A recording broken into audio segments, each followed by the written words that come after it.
के खिलाफ शदीद बारिश और सर्दी में भी एहतिजाजी धरना जारी है। मरकजी धरना आज 156 दिन में दाखिल हो गया है। कल अक्टूबर 17 को तलबा अवामी एक्शन कमेटी की कॉल पर मरहला वाइज एहतिजाजी मुजाहिरा करेंगे। मरकजी धरने से गिरफ्तार किए गए असीरान हक को आज 18 रोज बाद डिस्ट्रिक्ट एंड सेशन जज रावलाकोट की अदालत में पेश किया गया है। अदालत ने बरहमी का इजहार करते हुए गिरफ्तारियों करने पर डिप्टी कमिश्नर पूंछ सैयद मुमताज़ काज़मी को 2 घंटे में अदालत पेश होने का हुक्म दिया है। इधर गिरफ्तारियों के 3 अलग अलग अहकामात सामने आए हैं, जिन तीनों में तजाद भी सामने आया है। असीरान को पुलिस गाड़ी में लाया गया और अदालत पेश होने से पहले ही वापस थाना मुंतकिल कर दिया गया। असीरान हक को पुलिस गाड़ी में रखने और वापस थाना मुंतकिली पर शहरियों ने नाराबाजी की है और वकला ने अदालत को पेशकश की है कि हमने भी दिन दिहाड़ा इहाता अदालत में बेजा टैक्सेस वाले बिजली बिल्स जलाए हैं, फिर हमको भी गिरफ्तार किया जाए। AJK exclusive digital Rawalakot Azad Kashmir. सारे पीछे करो, बाकी नहीं पीछे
थोड़ा थोड़ा हेलो, आप थोड़ा थोड़ा एक एक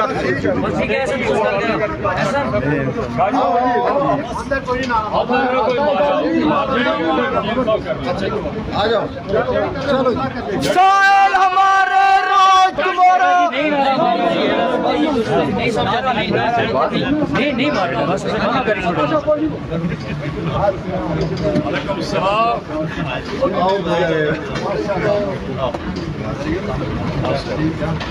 क्या है अभी, क्या है